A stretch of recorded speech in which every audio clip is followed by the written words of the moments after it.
En mi fiesta de jubilación, mi nuera se burló delante de todos. Vieja amargada, siempre has tenido envidia porque mis papás tienen dinero. Mi hijo asintió en silencio. Yo no respondí, solo sonreí. Y me preparé para revelar un secreto que dejaría a toda la sala helada. Me alegra que estés aquí. Si estás viendo este video, dale like, suscríbete al canal y cuéntame en los comentarios desde dónde escuchas mi historia de venganza. Quiero saber hasta dónde ha llegado. Aquella fiesta de jubilación se suponía que sería mi momento. Después de 37 años trabajando como contadora en Guzmán y Asociados, y me habían organizado esa bonita reunión en el Club Campestre. Manteles blancos, flores frescas, incluso un pastel con mi nombre escrito en letras elegantes. Debería haber estado feliz. En cambio, me quedé inmóvil en medio del salón, viendo a mi hijo Diego asentir mientras su esposa Fernanda me llamaba vieja amargada. «Solo estás amargada porque mis papás tienen dinero», dijo Fernanda. Su voz se escuchó en todo el lugar como una bofetada. Su dedo perfectamente arreglado me señaló con acusación. Con su vestido de diseñador brillando bajo las lámparas de cristal, agregó: «Siempre has tenido envidia de nuestro estilo de vida». La sala quedó en silencio. Mis excompañeros de trabajo, mis vecinos, hasta el personal del catering dejaron lo que hacían para observar. Sentí cómo el calor me subía por el cuello, ese ardor familiar de la humillación que no sentía desde niña cuando me regañaban frente a la clase. «¿En serio, mamá?», agregó Diego con un tono casual, casi aburrido. «Ya no sirves de nada. Mejor acepta eso y deja de querer meterte en nuestras vidas. Ya no sirves de nada». Esas palabras resonaban en mi cabeza mientras lo miraba. Ese hombre de 35 años a quien crié sola después de que su padre murió cuando él tenía apenas 8. El niño por el que trabajé turnos dobles, el adolescente a quien mandé a una escuela privada, aunque eso significara cenar tortas de frijoles durante semanas. Fernanda seguía hablando, su voz más chillona con cada palabra. «La verdad, Laura, es vergonzoso cómo intentas competir con nosotros. Sabemos que andas mal de dinero. Diego me contó de tu departamentito, tu carro viejo. Es triste, de verdad». Se giró hacia la gente, actuando como si estuviera en un escenario. «Ella insiste en darnos consejos de dinero cuando apenas puede pagar su mandado. Es patético». Un murmullo recorrió la sala. Vi la lástima en los ojos de la gente. Cómo apartaban la mirada cuando intentaba cruzar miradas. La señora Pérez, mi vecina, hasta negó con la cabeza con tristeza, como si yo fuera un caso de beneficencia. Fue entonces cuando algo dentro de mí se quebró. No un quiebre explosivo de gritos y golpes, sino uno silencioso, de esos que se sienten como una puerta que se cierra para siempre. Respiré hondo y sonreí. No con esa sonrisa falsa que había mostrado toda la noche, sino con una auténtica, de esas que llegan cuando una por fin deja de fingir. «Fernanda, cariño», dije. Mi voz resonó con claridad en la sala en silencio. «Ya que mencionaste el dinero, creo que es momento de hablar de algo».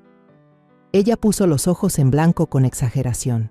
«Ay, aquí vamos, otra cátedra de los $2 millones». La interrumpí sin dejar de sonreír. El color se esfumó de su cara tan rápido que pensé que se iba a desmayar. De hecho, se tambaleó un poco, agarrándose del brazo de Diego para no caer. «¿De qué hablas?», preguntó él, pero ya sin la seguridad confiada de hacía un momento. Me giré para dirigirme a la gente, tal como Fernanda había estado haciendo. «Verán, hace unos años los papás de Fernanda necesitaron un préstamo bastante grande. $2 millones, para ser exactos. Tenían problemas económicos. La boca de Fernanda se abrió y cerró como pez fuera del agua. «No, no puedes». «Sí puedo, y lo estoy haciendo», respondí con calma. El préstamo se hizo hace 3 años con condiciones muy razonables. 5% de interés a pagar en 7 años. Claro que hasta ahora solo han cubierto como 6 meses. La gente me observaba ya, pero no con lástima, sino mirando entre Fernanda y yo con fascinación, como si estuvieran viendo un partido de tenis. «Eso es imposible», murmuró ella, pero la voz se le quebró en las palabras. Metí la mano en mi bolso y saqué mi celular. Con unos toques, abrí la app del banco y mostré la pantalla al público. «¿Alguien quiere ver la documentación del préstamo? Todo es completamente legal». Diego se acercó, entrecerrando los ojos hacia la pantalla. Su cara se puso pálida al ver las cifras. «Mamá, ¿qué es esto? ¿Cómo tienes?» $2,437,612.18, dije en voz clara. Eso es lo que los papás de tu esposa me deben en este momento, incluyendo los intereses que no han pagado.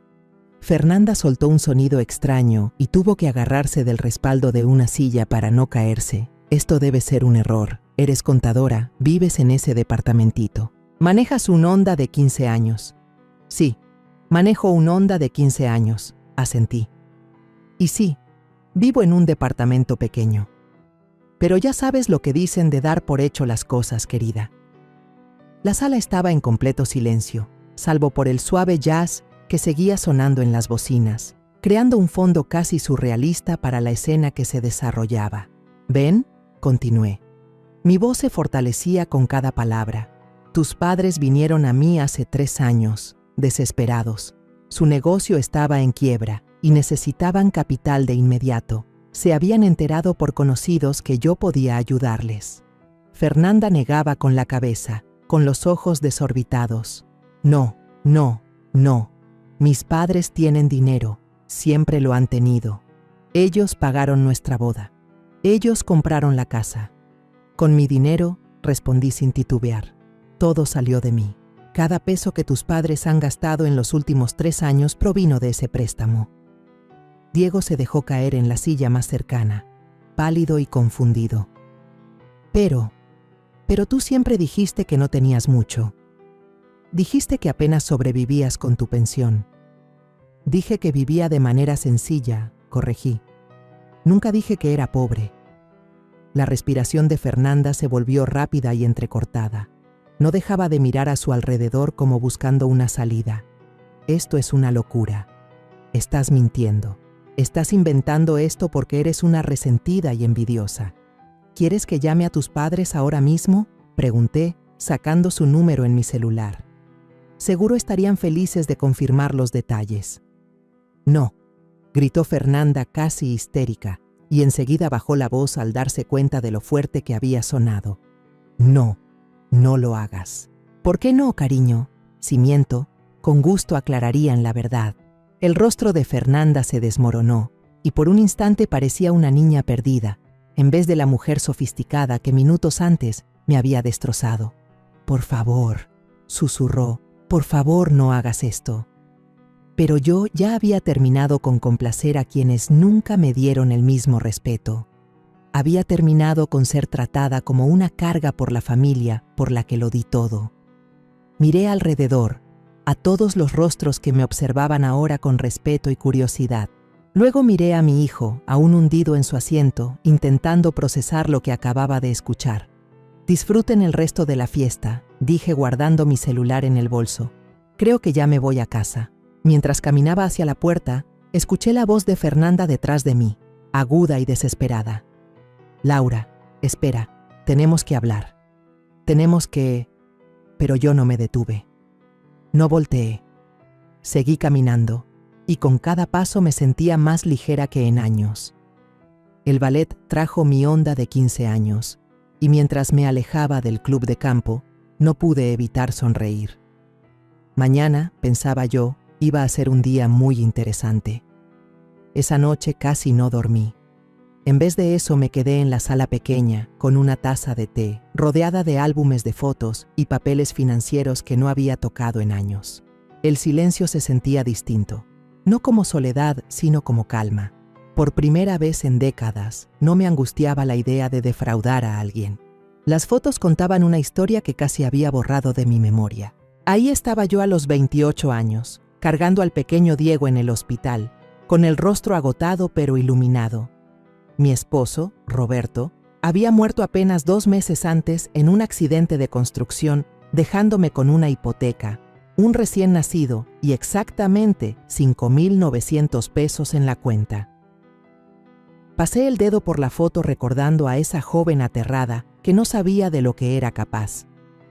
El dinero del seguro por la muerte de Roberto fue modesto, apenas suficiente para cubrir el funeral y unos meses de la hipoteca.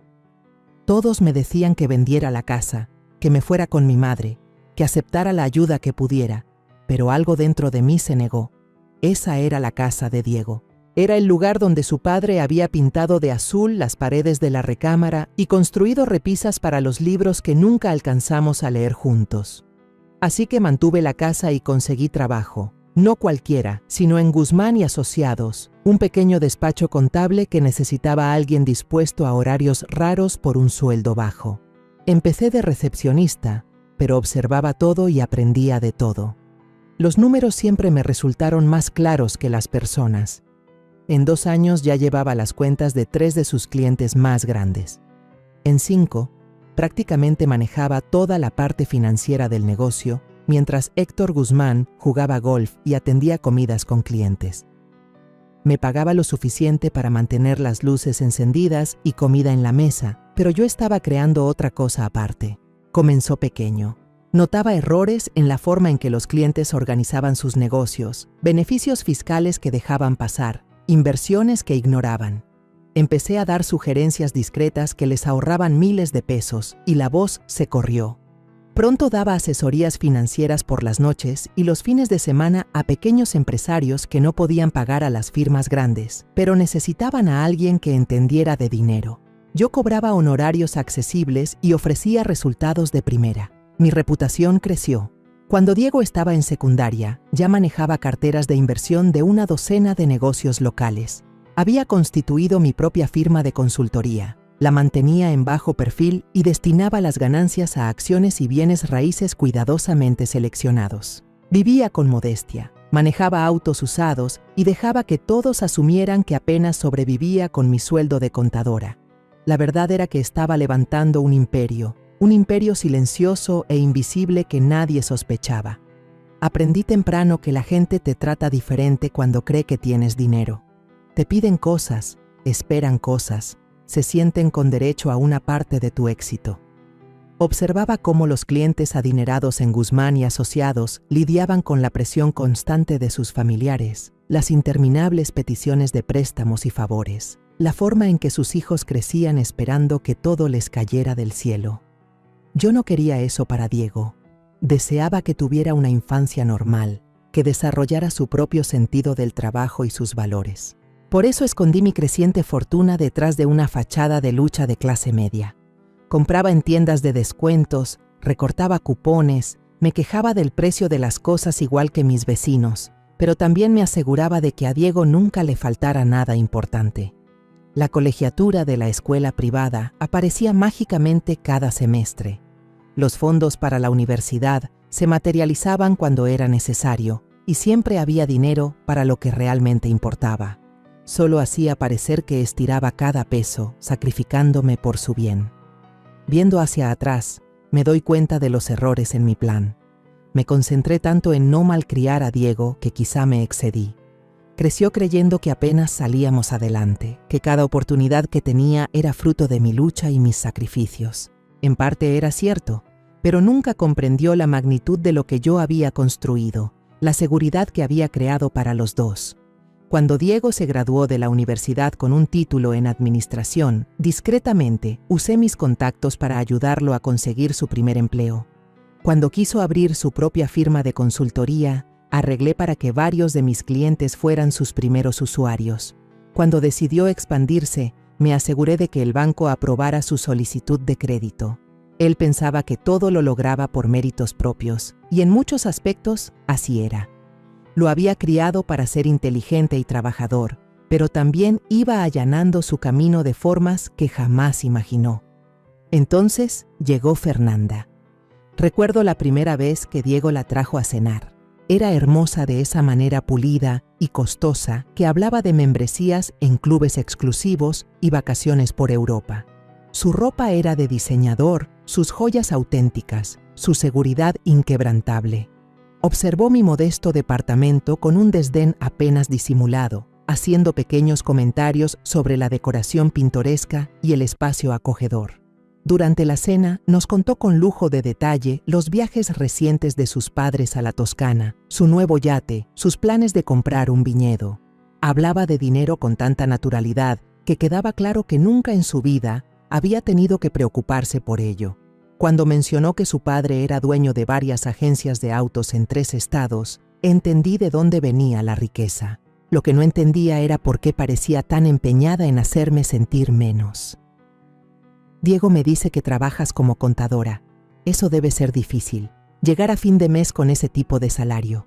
Sonreí con educación y respondí que era un trabajo honesto. No mencioné que acababa de cerrar un contrato de consultoría que me dejaría más en 6 meses de lo que la mayoría ganaba en 2 años. Después de que se fueron, no podía quitarme la sensación de que me habían evaluado y considerado insuficiente. Fernanda había mirado mi pequeño departamento, mi manera de vivir sencilla, y me había descartado como alguien sin importancia. Yo me repetía que no pasaba nada, que su opinión no tenía peso. Pero conforme su relación con Diego avanzaba, empecé a notar cambios en él.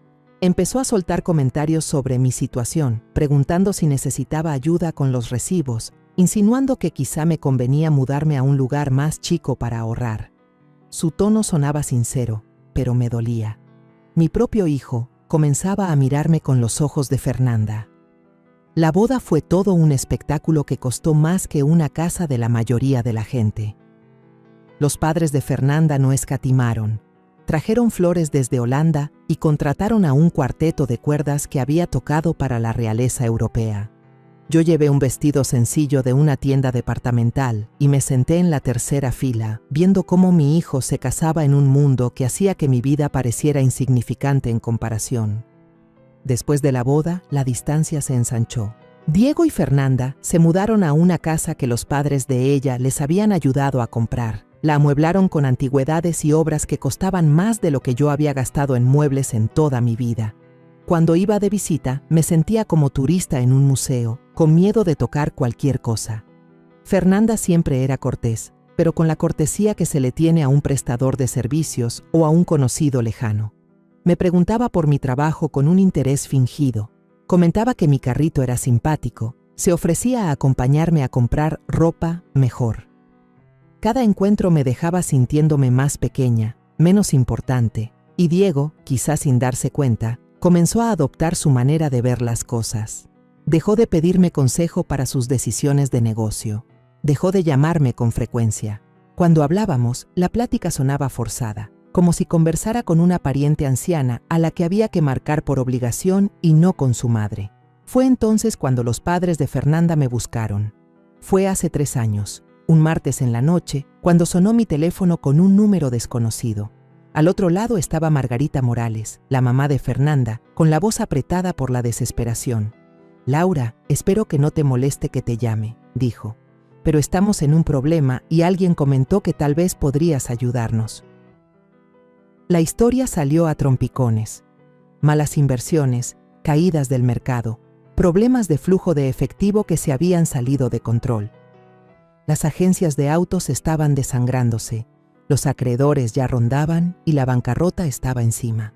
Necesitaban capital de inmediato y los bancos tradicionales ya los habían rechazado.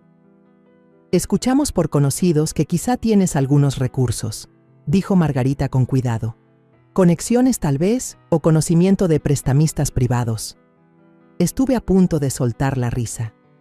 Era esta mujer que me había menospreciado por años, ahora llamándome para pedir ayuda a la pobre contadora.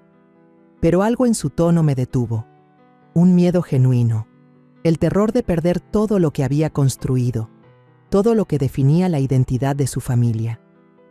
Tal vez pude haber dicho que no. Quizá debía hacerlo. Probablemente sí. Pero pensé en Diego, en lo destrozado que estaría si la familia de su esposa lo perdía todo. Pensé en Fernanda, con todos sus defectos, y en cómo aquello arruinaría el mundo en el que había crecido. Y quizás en el fondo creí que esto podía ser un puente, una manera de al fin ser vista como alguien valiosa, digna de respeto. ¿Cuánto necesitan?, pregunté. La cifra fue abrumadora, 2 millones de pesos, más dinero del que la mayoría ve en toda su vida. Pero yo lo tenía, guardado en cuentas de inversión que habían crecido de forma constante durante décadas. Nos reunimos al día siguiente en la oficina de una abogada en el centro. Margarita y Ricardo Morales se sentaron frente a mí, con el rostro pálido por el estrés y la vergüenza. La licenciada, una mujer astuta de unos 50 años especializada en préstamos privados, nos explicó los términos. 5% de interés a pagar mensualmente durante 7 años, garantías personales de Ricardo y Margarita, y la obligación de informar a los familiares inmediatos sobre la estructura del préstamo, aunque al final no hubo tal información. Los Morales dejaron claro que querían mantener todo en privado para conservar su dignidad y el respeto de su hija. Lo comprendí. El orgullo es una fuerza poderosa, y ya habían tragado bastante del suyo al pedirme ayuda. Así que lo estructuramos como una inversión privada en su negocio, con documentos que solo tendrían relevancia si dejaban de pagar. Para todos los demás, incluidos Fernanda y Diego, parecería que los Morales habían encontrado un inversionista ángel, no que estaban pidiendo dinero prestado a la mujer, a la que su hija trataba como un caso de caridad. Los primeros meses todo marchó bien. Los pagos llegaron a tiempo, el negocio se estabilizó y la familia Morales mantuvo su estilo de vida. Fernanda nunca supo lo cerca que habían estado de perderlo todo, ni quién los había salvado. Pero luego los pagos empezaron a llegar tarde.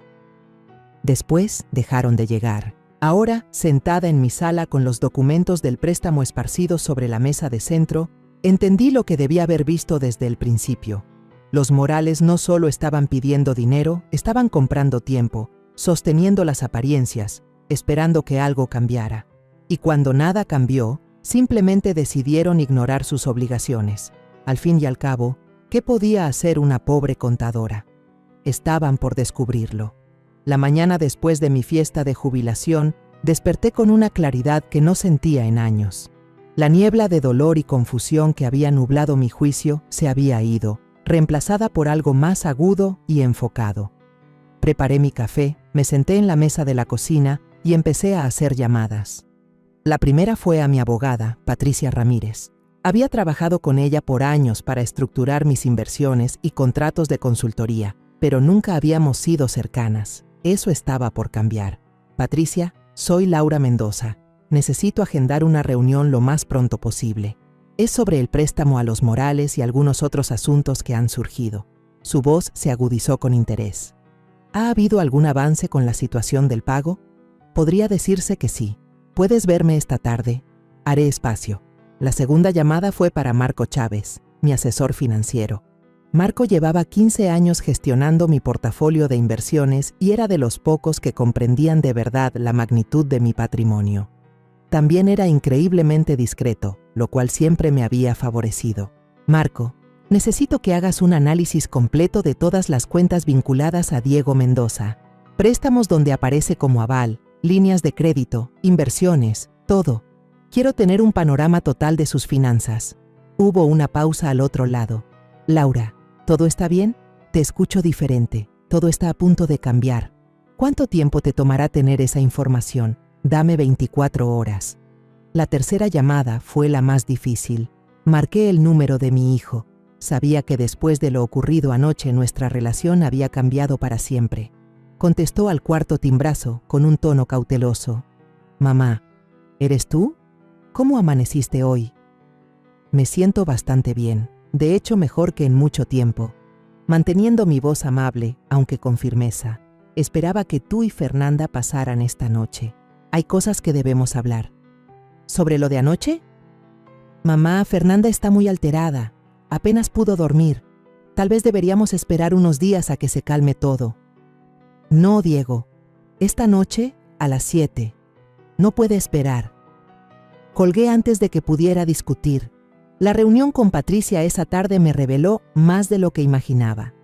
Extendió sobre la mesa los documentos del préstamo de los Morales, junto con varios archivos que no había visto antes. Laura, hay algo que debes saber sobre la situación de los Morales. Han estado buscando opciones de refinanciamiento durante los últimos 6 meses. Han contactado a 3 prestamistas privados intentando consolidar sus deudas. Sentí el estómago encogerse. ¿Qué tipo de deudas? Más allá de tu préstamo, deben aproximadamente 6.800.000 pesos a distintos acreedores. Tarjetas de crédito, pagos a proveedores, arrendamientos de equipo en incumplimiento. Han estado usando tu dinero para cubrir pagos mínimos de todo lo demás mientras dejaban de lado tu préstamo. La traición dolía. Pero no era lo peor. Patricia sacó otro documento, con el sello del juzgado de lo familiar. También presentaron hace 6 meses una solicitud preliminar sobre la impugnación de planes sucesorios. Específicamente, querían entender el proceso para disputar testamentos cuando existen dudas sobre la capacidad mental. La habitación parecía girar a mi alrededor. ¿De qué testamento hablaban? No lo especificaron, pero por el momento y el contexto creo que podemos deducirlo.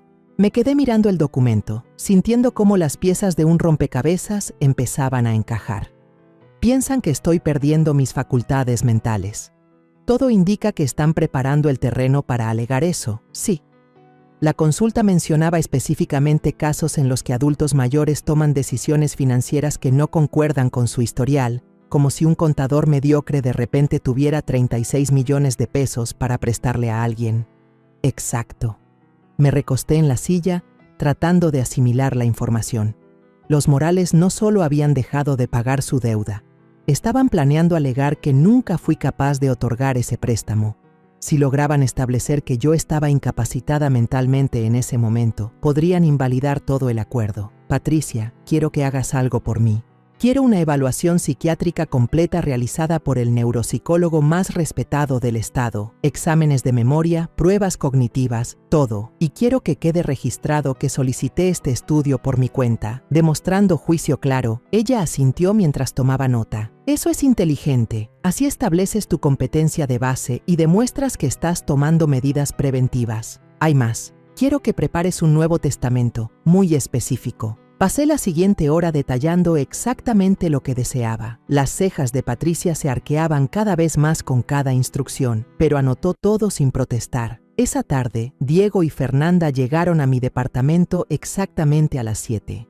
Fernanda parecía haber llorado. Su maquillaje impecable estaba un poco corrido. Diego se veía nervioso, jugueteando con las llaves del coche. «Por favor, siéntense», dije señalando mi pequeña sala. «¿Quieren algo de beber?» «Mamá, tenemos que hablar sobre lo de anoche». Diego empezó de inmediato. «Los papás de Fernanda están muy molestos. Dicen que estás confundida con un asunto de dinero, pero no quieren avergonzarte al detenerme». Mi voz lo cortó como un cuchillo. «Basta, deja de hablar un momento y escucha». Caminé hacia mi escritorio y saqué una carpeta que había preparado. «Aquí están las copias de todos los documentos del préstamo entre los padres de tu esposa y yo. Cada página está firmada, notariada y tiene validez legal». Le entregué la carpeta a Diego, observando su rostro mientras pasaba las hojas. Su expresión cambió de escepticismo a confusión y luego a comprensión. Esto es real», dijo en voz baja. «Muy real. 36 millones de pesos prestados hace 3 años. Dejaron de pagar por completo hace 8 meses. La cantidad actual adeudada, incluidos los intereses y sanciones, asciende a 2.612.418 pesos. Fernanda habló al fin, con la voz apenas más alta que un murmullo. «¿Cómo tienes tanto dinero? Lo gané en más de 30 años de invertir con cuidado en consultoría empresarial. Mientras tú pensabas que yo era una anciana miserable que apenas sobrevivía, yo estaba construyendo un portafolio financiero que hacía ver las agencias de autos de tus padres como un simple puesto de limonada». Diego dejó la carpeta sobre la mesa con las manos temblorosas. «Pero nunca lo dijiste. Siempre actuaste como si el dinero fuera escaso. Vives en este departamento pequeño. Manejas ese coche viejo. Porque así lo decido. Porque aprendí hace mucho que cuando la gente sabe que tienes dinero, te miran como un recurso y no como una persona». Miré directamente a Fernanda. «Tus padres vinieron a mí porque estaban al borde de la quiebra. Me rogaron que los ayudara. Juraron que serían puntuales con los pagos. Suplicaron que todo quedara en secreto para proteger su dignidad. Acepté porque pensé que así ayudaría al matrimonio de mi hijo». El rostro de Fernanda se había puesto completamente pálido. Me dijeron que habían encontrado un inversionista, un empresario que confiaba en la compañía. Yo soy ese empresario, Fernanda. Fui quien salvó a tus padres de perderlo todo. Hice posible que mantuvieran su estilo de vida, que siguieran financiando tus gustos caros, que conservaran su lugar en tu círculo social. Diego se pasó las manos por el cabello, un gesto que recordaba de su infancia cuando se sentía rebasado. No entiendo. Si tienes todo este dinero, ¿por qué nos dejaste pensar lo contrario?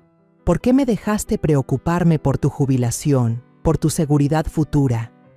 El quiebre en su voz casi me hizo vacilar, pero seguí adelante porque quería que me amaras por quien soy, no por lo que tengo. Quería saber que valorabas nuestra relación, no solo mi capacidad de resolver tus problemas con dinero. ¿Y ahora?, preguntó Fernanda, con la voz hueca. Saqué mi celular y les mostré una aplicación de grabación. Ahora sé exactamente lo que piensan de mí. Anoche, frente a 50 personas, me llamaron amargada, patética, inútil. Dejaron claro que me ven como una carga, una vergüenza. Reproduje un fragmento del audio de la noche anterior, sus propias voces llenando la pequeña sala con palabras crueles. Fernanda se estremeció al escucharse llamándome bruja vieja y amargada. Grabé todo, dije simplemente. Toda la conversación está documentada. Diego se inclinó hacia adelante, con el rostro desesperado. ¿Mamá? Estábamos molestos. Dijimos cosas que no sentíamos, ¿no, Diego? Tú dijiste exactamente lo que querías decir. Dijiste lo que llevabas años pensando, lo que Fernanda te ha repetido sobre mí, que no valgo nada, que no tengo nada que aportar, que mi presencia en sus vidas es una molestia. Me levanté y caminé hacia la ventana, observando las luces de la ciudad. Lo que no sabes es que he sostenido su estilo de vida durante años. Esa firma de consultoría que iniciaste, 3 de tus primeros 5 clientes, fueron empresas que yo te recomendé. El préstamo bancario para tu expansión lo avalé en silencio a través de una empresa subsidiaria. El silencio a mis espaldas era ensordecedor. Esa casa donde viven la ayudé a estructurar financieramente para ahorrarles cientos de miles de pesos en impuestos e intereses.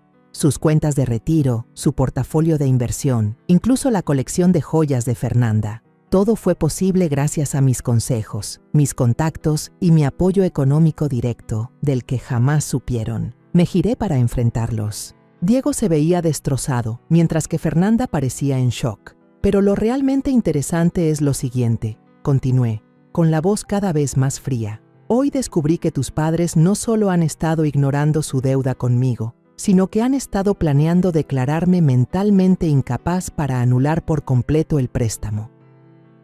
La boca de Fernanda se abrió y cerró sin emitir sonido. Presentaron solicitudes ante el juzgado sucesorio para impugnar testamentos y planes patrimoniales.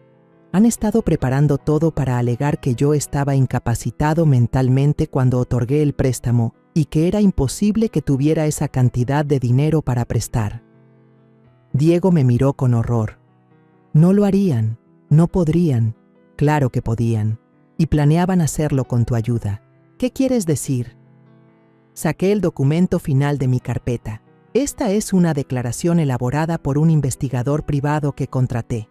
Detalla las conversaciones que has tenido con los padres de Fernanda en los últimos 6 meses sobre mi supuesto deterioro mental y tus preocupaciones sobre mi comportamiento errático con el dinero. El rostro de Diego palideció. Eso no es. Nunca dije que fueras incompetente. Solo me preocupaba por ti, por algunas decisiones que estabas tomando. ¿Qué decisiones, Diego? Como vivir en este departamento pequeño cuando podías costear algo mejor. Como conducir ese coche viejo. Como no tomar vacaciones ni disfrutar de tu jubilación.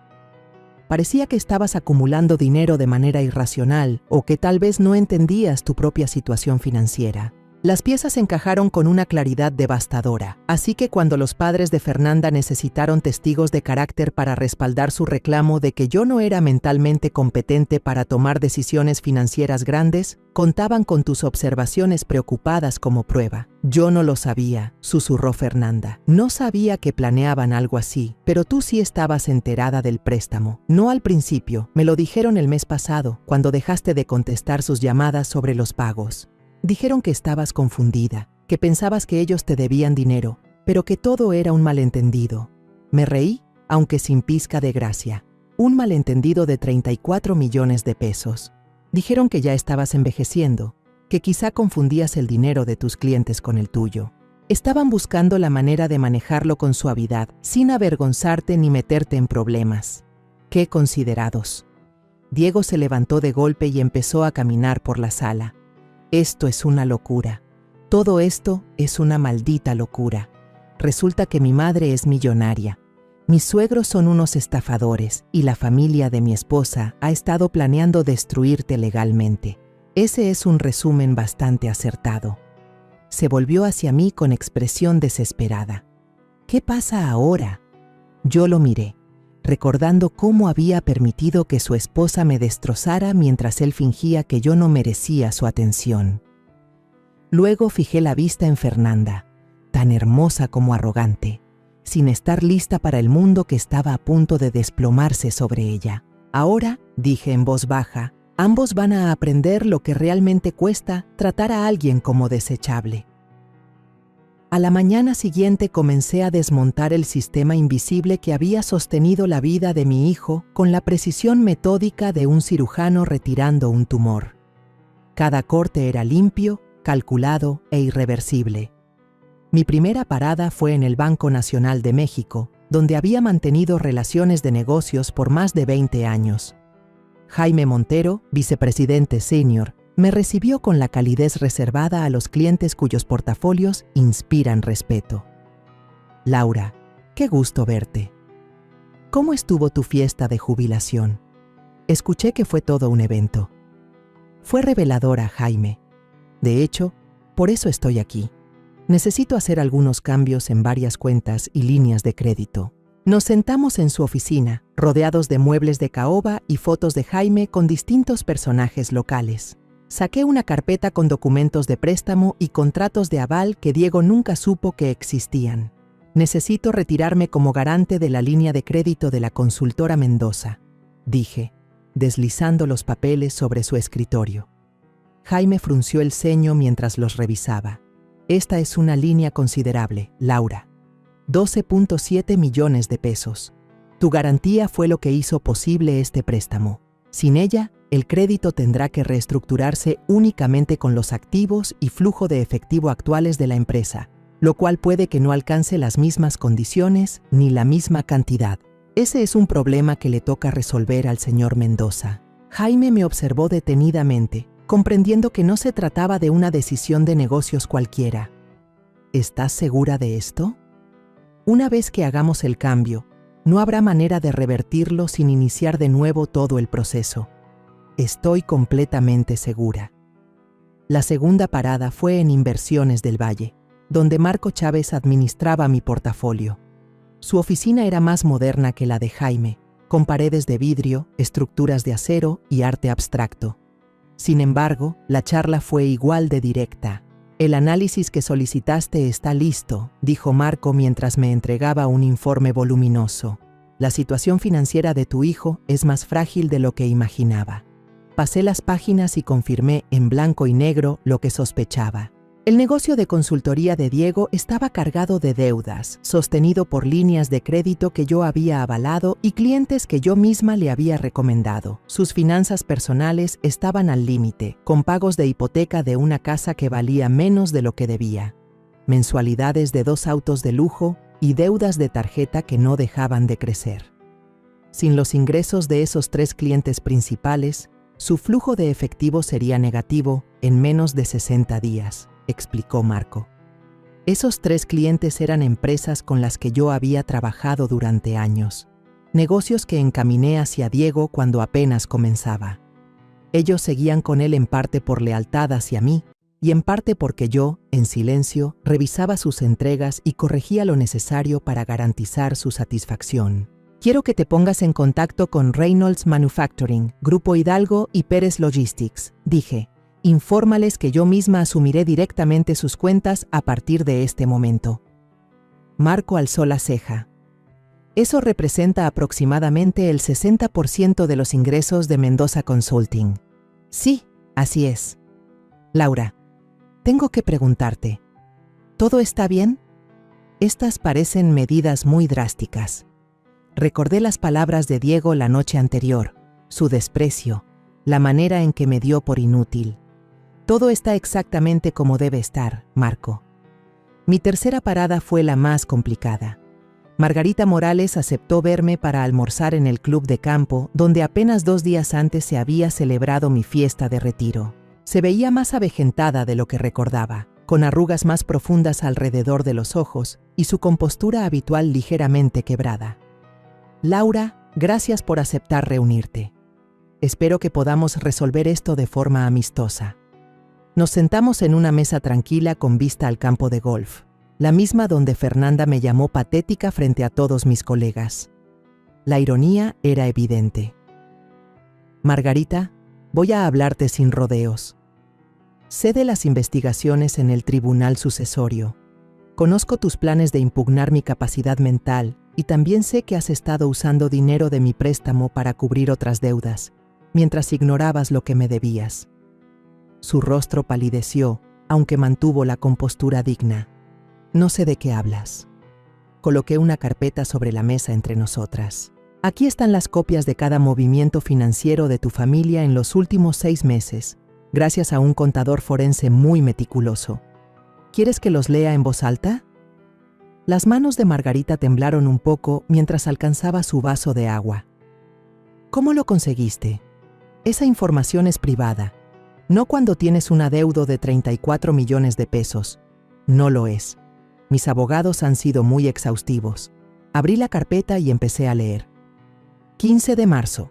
Pago a Banamex 380,800 pesos.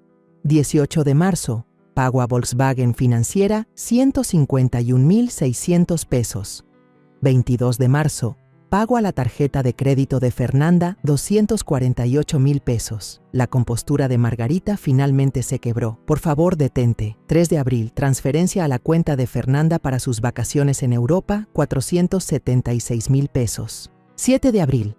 Pago al Country Club por su despedida de soltera, 105,400 pesos. Te digo que pares. Cerré la carpeta. Cada uno de esos pagos fue realizado con dinero de mi préstamo.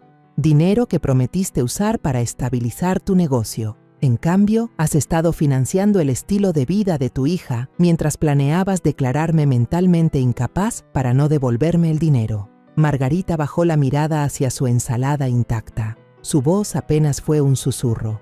Estábamos desesperados. El negocio se vino abajo más rápido de lo que pensamos. Creímos que si manteníamos las apariencias un poco más, algo mejoraría. ¿Y si no mejoraba? Ella no contestó. Iban a destruir mi reputación, poner en duda mi capacidad mental y posiblemente declararme incompetente solo para evitar pagar un dinero que tomaron de buena fe. No debía pasar así, pero así pasó, y ahora habrá consecuencias. Saqué un aviso formal que Patricia había preparado. Esta es una demanda de pago inmediato del saldo total más las penalizaciones. 48,342,000 pesos en un plazo de 30 días. El rostro de Margarita se puso pálido. No tenemos esa cantidad. Sabes que no la tenemos. Entonces tendrán que liquidar bienes, las agencias, la casa, el yate del que tanto he oído hablar. Por favor, Laura, debe haber otra manera. ¿Y si elaboramos un nuevo plan de pago? Margarita, ya tenías un plan de pago. Lo ignoraste durante 8 meses mientras gastabas mi dinero en lujos y planeabas declararme incompetente. No existe un nuevo plan.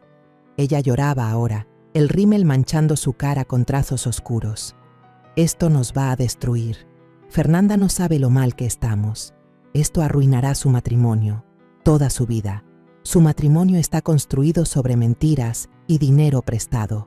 Tal vez ya es momento de que aprenda a vivir en el mundo real. Me levanté para irme, pero Margarita me tomó del brazo con desesperación. Espera, hay algo más que necesitas saber sobre Diego. Me volví a sentar intrigada a pesar de mí misma. Fernanda llevaba meses trabajando en él, convenciéndolo de que te estabas volviendo inestable. Ha estado registrando cada conversación que han tenido, cada decisión que para ella parecía extraña. Estaba armando un caso. ¿Un caso para qué? ¿Para que te declararan incapaz? Quería que Diego solicitara la tutela legal de tus asuntos. Sentí que el restaurante se inclinaba a mi alrededor. Tutela. Lo convenció de que necesitabas protección contra ti misma, que estabas tomando malas decisiones económicas y que alguien tenía que administrar tu dinero antes de que lo perdieras todo. Una furia helada me recorrió el pecho. Ella quería el control de mis bienes. Pensaba, como todos, que quizás yo tenía ahorrados unos cientos de miles de pesos. Suficiente para que valiera la pena manejarlo, pero no tanto como para importar a largo plazo. ¿Y Diego estuvo de acuerdo con eso? Margarita asintió con pesar. Él te quiere, Laura, de verdad te quiere. Pero Fernanda lo hizo ver como si te estuviera protegiendo. Le mostró artículos sobre abusos financieros contra adultos mayores, historias de ancianos que perdieron sus ahorros en estafas. Lo hizo creer que tomar el control de mis finanzas era un acto de amor. Me quedé mirando el campo de golf, procesando esa información. Mi propio hijo había estado dispuesto a quitarme mi autonomía, a tratarme como a una niña incapaz de manejar sus propios asuntos, todo porque su esposa lo convenció de que era por mi bien. ¿Cuándo iba a ocurrir eso? Pronto, Fernanda esperaba un incidente más, algo que pudiera señalar como evidencia de mi deterioro. Creía que mi fiesta de jubilación podría servirle de oportunidad. Y lo hizo, ¿no? Mi revelación sobre el préstamo. Ella alegará que eso demuestra que estoy delirando. Margarita bajó la mirada, avergonzada. Ese era el plan. Me levanté de nuevo, esta vez con determinación. Gracias por decirme la verdad, Margarita. No cambia nada sobre el préstamo, pero al menos ahora comprendo todo el panorama. ¿Qué sucede ahora? Miré a esa mujer que había criado a la nuera que envenenaba sistemáticamente mi relación con mi hijo, que había tomado mi dinero mientras planeaba mi destrucción. Ahora enfrentan las consecuencias de sus elecciones, todos ustedes. Esa noche me senté en mi pequeño departamento repasando los acontecimientos del día. Ya habían entrado 3 llamadas de Diego. Al parecer, la línea de crédito empresarial había sido congelada en espera de una reestructuración y 2 de sus clientes más importantes habían cancelado sus contratos. Dejé que cada llamada entrara directo al buzón de voz. La 4ª llamada fue de Fernanda. Su voz sonaba aguda y desesperada. Laura, tenemos que hablar. Ha habido un error con el banco y mis papás están diciendo cosas absurdas sobre préstamos y dinero. Y Diego está teniendo problemas con su negocio. Por favor, llámame. Tenemos que resolver esto.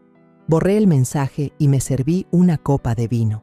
Afuera de mi ventana, la ciudad brillaba en la oscuridad, llena de personas viviendo sus vidas, tomando decisiones y enfrentando consecuencias.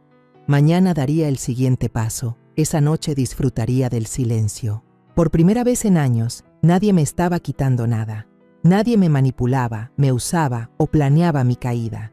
Finalmente estaba completamente al mando de mi vida y se sentía magnífico.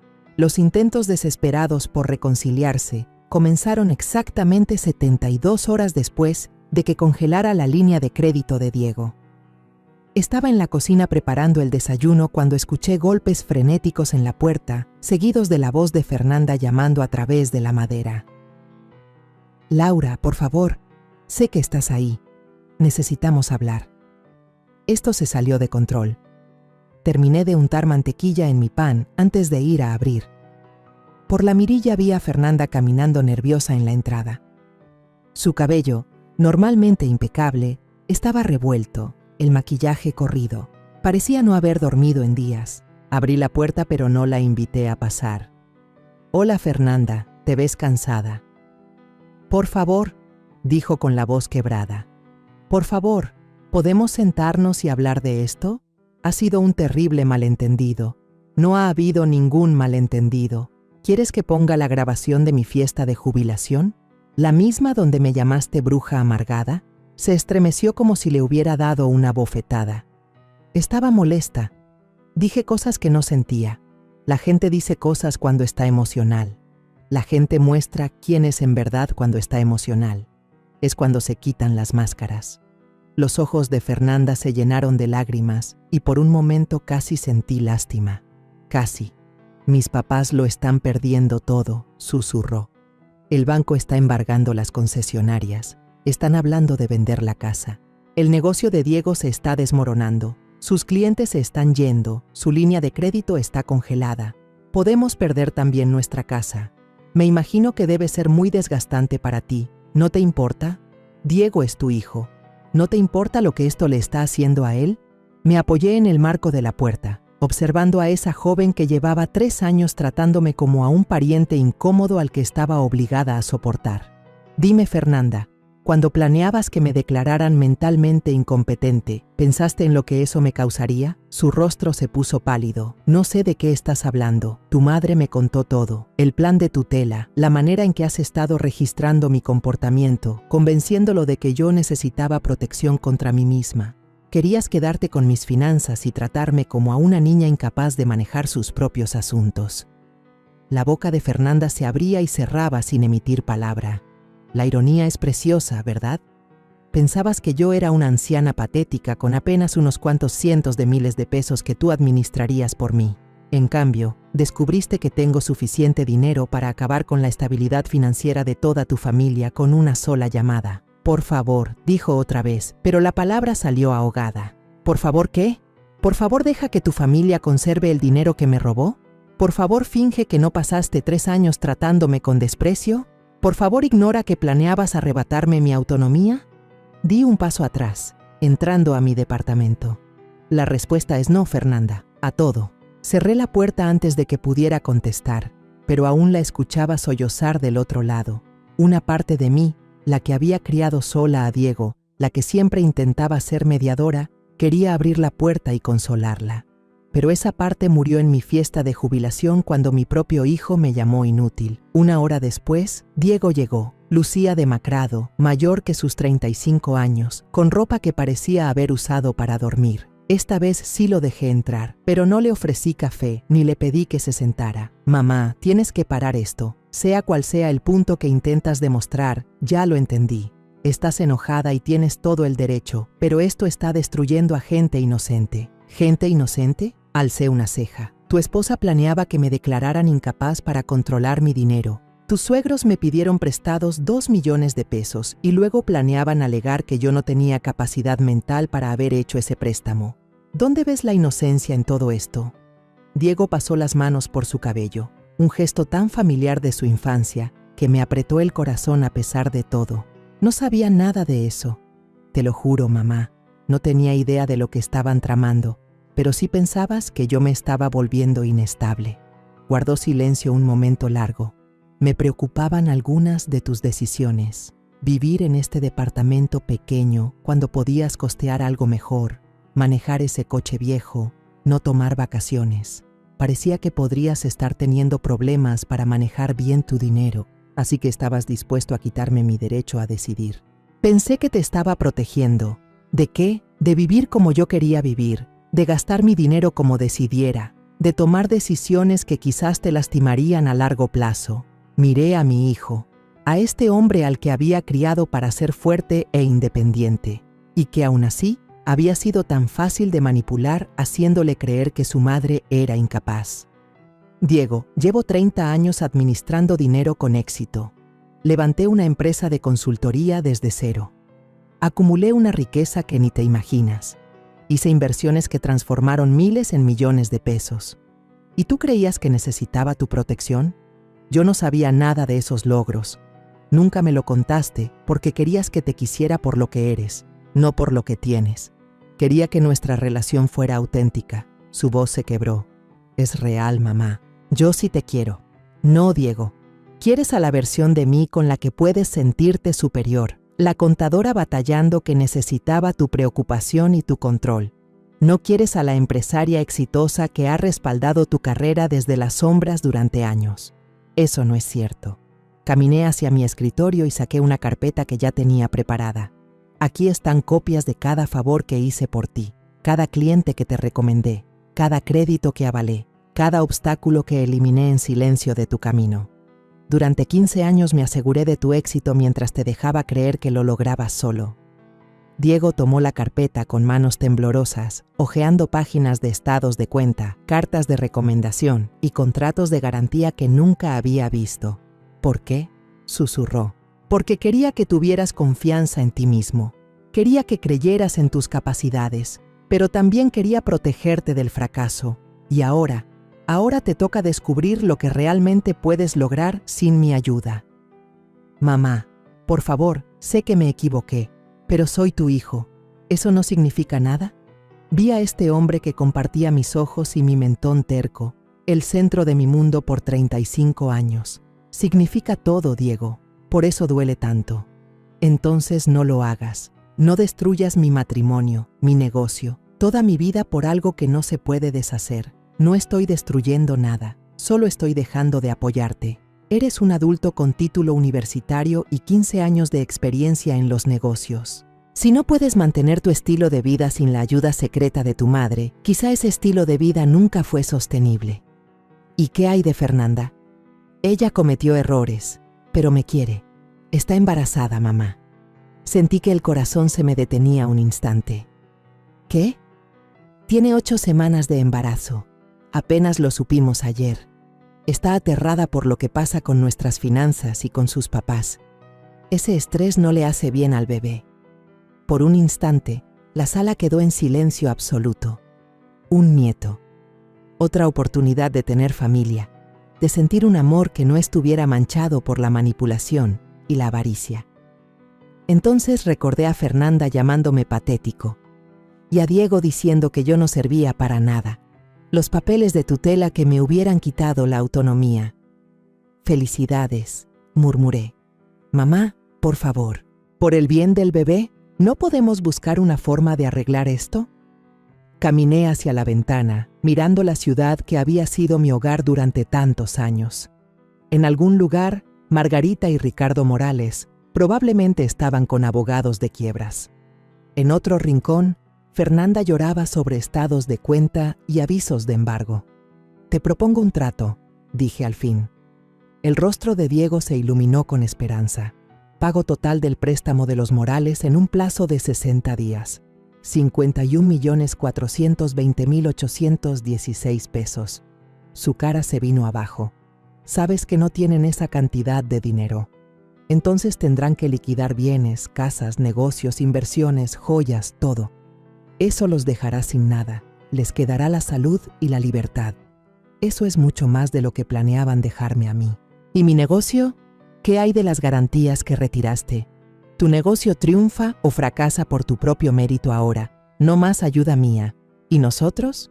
¿Qué hay de nuestra relación?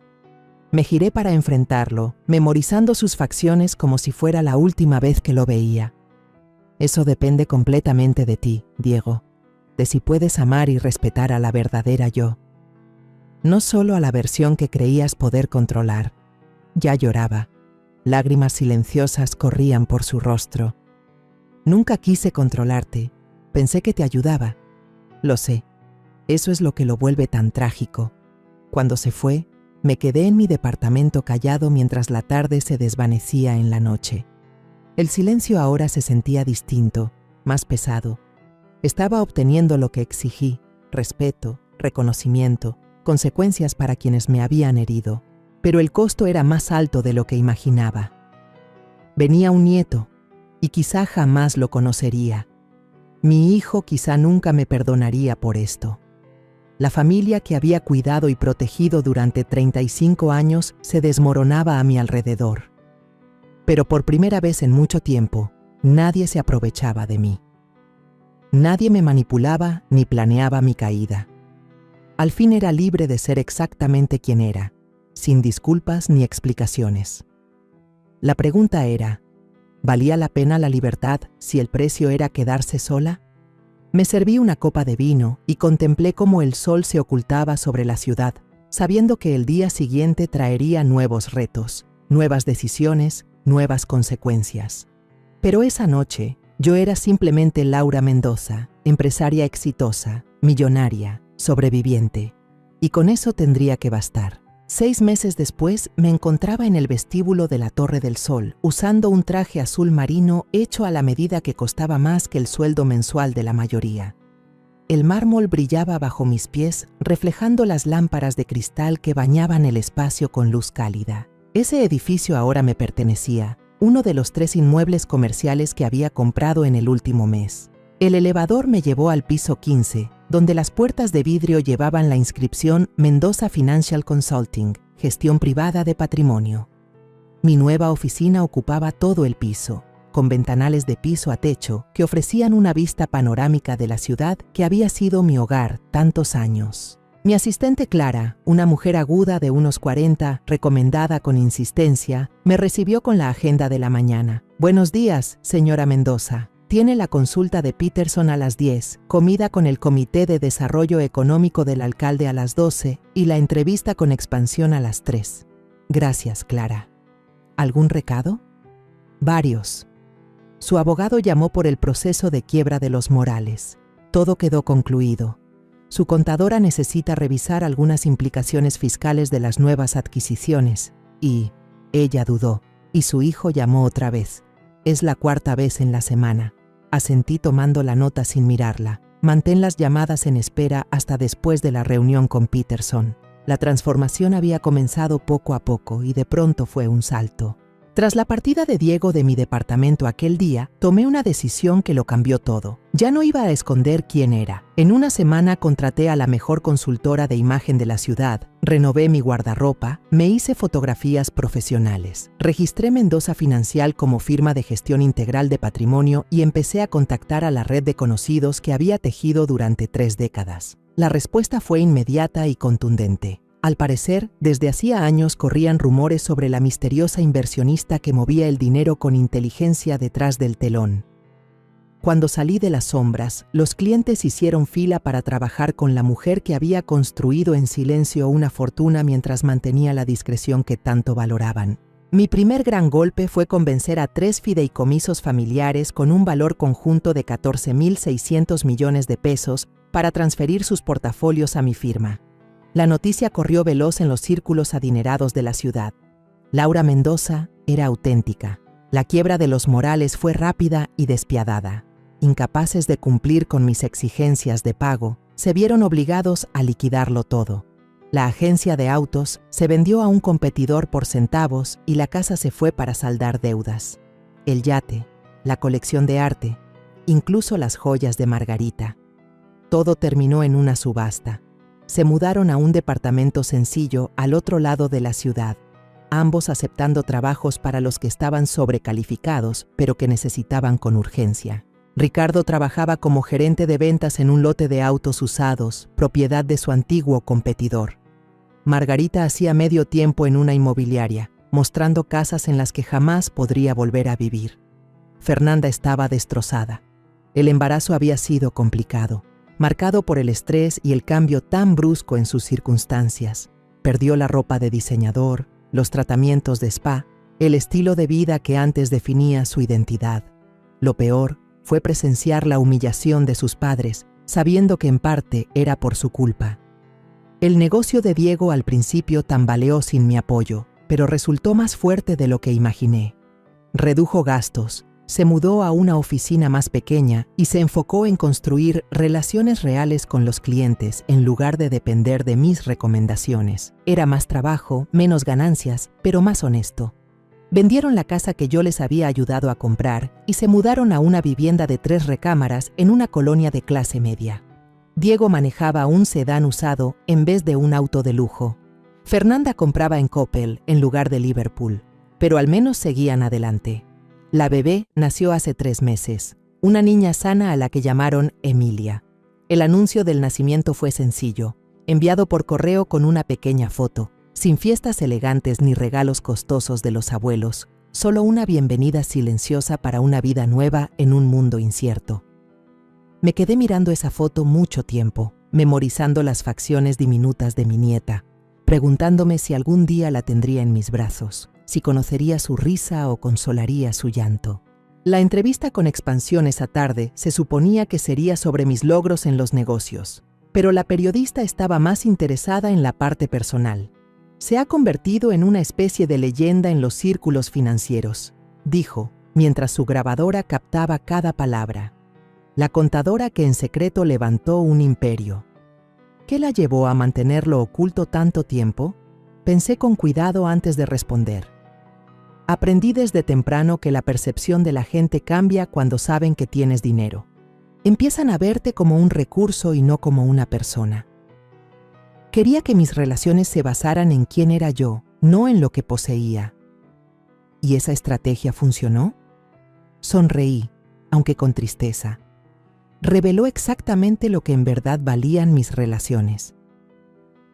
Han pasado 6 meses desde que se distanció de su hijo. ¿Se arrepiente de cómo manejó la situación? Me pesa que haya sido necesario. No me arrepiento de defenderme. ¿Qué haría falta para una reconciliación? Esa pregunta me acompañó mucho tiempo después de la entrevista. ¿Qué haría falta? Una disculpa sería un comienzo, pero no bastaría. Un cambio real, respeto genuino, reconocimiento del daño causado. Todo eso necesita tiempo para nacer y aún más para demostrarse. Esa noche lo seguí pensando. Estaba revisando propuestas de adquisición en mi departamento de lujo. Finalmente me había mudado de mi modesto alquiler cuando el portero me llamó. Señora Mendoza, aquí hay una joven con un bebé. Dice que es su nuera. ¿La dejo subir? Dudé un largo instante. Sí, déjela pasar. 5 minutos después abrí la puerta y encontré a Fernanda en el pasillo, cargando un pequeño bulto rosa en sus brazos. Se veía distinta, más madura, más cansada, pero de algún modo más auténtica. Llevaba el cabello recogido en una sencilla coleta. Vestía jeans y un suéter en lugar de ropa de diseñador. Y en sus ojos había algo que antes no estaba. Humildad. Hola Laura, gracias por recibirme. Pasa.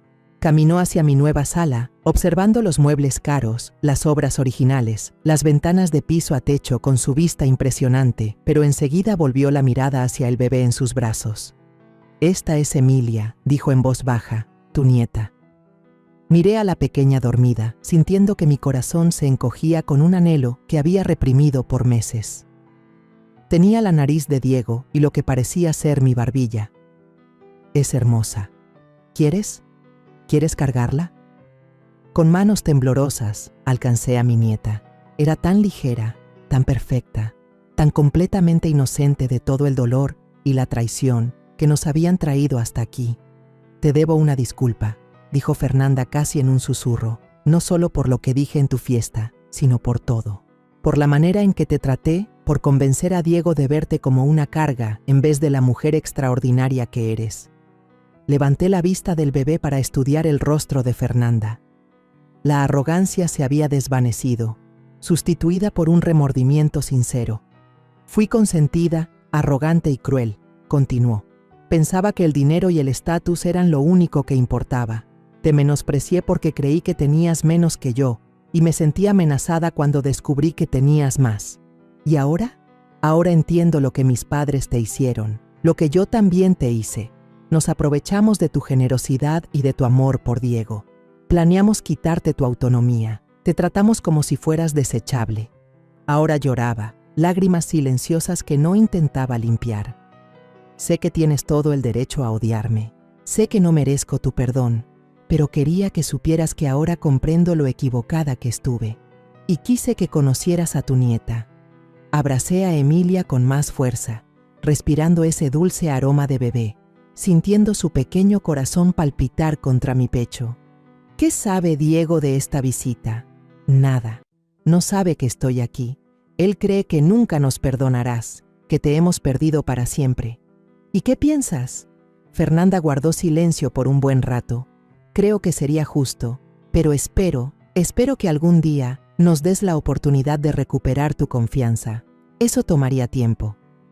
Años, probablemente. Lo sé. Y requeriría un cambio real, no solo palabras, acciones, pruebas.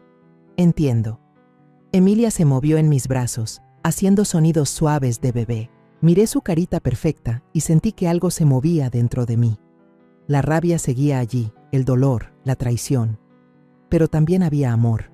No por Fernanda, no todavía, sino por esta niña inocente que merecía algo mejor que la herencia de dolor que su familia había creado.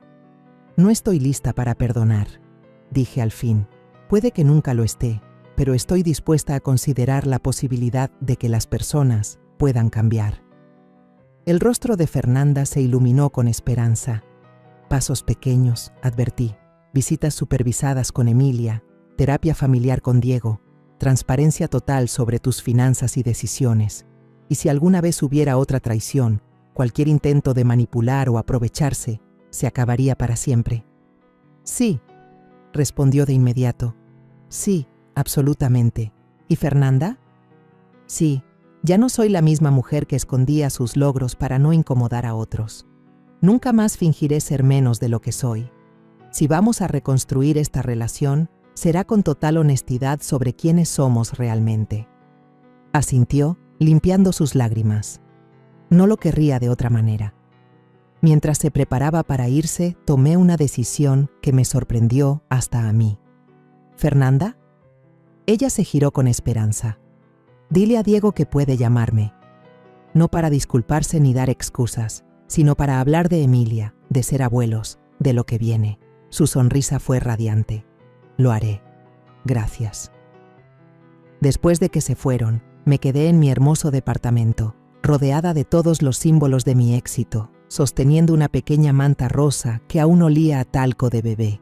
El silencio se sentía distinto ahora, no vacío, sino lleno de posibilidades. Había aprendido que la liberación no era solo liberarse de quienes me habían hecho daño, era elegir a quién dejar entrar de nuevo, en qué condiciones y con qué expectativas. Mañana, Diego llamaría. Tendríamos conversaciones difíciles sobre confianza y perdón, y el largo camino de regreso a ser familia. No sería fácil, y no habría garantías. Pero por primera vez en meses, sentí algo que casi había olvidado: esperanza. La ciudad brillaba más allá de mis ventanas, llena de personas tomando sus propias decisiones, enfrentando sus consecuencias, reconstruyendo sus vidas. Y en algún lugar de ese vasto tapiz de experiencias humanas, mi nieta dormía tranquila, soñando sueños de bebé en un mundo donde su abuela era finalmente, completamente, auténticamente ella misma.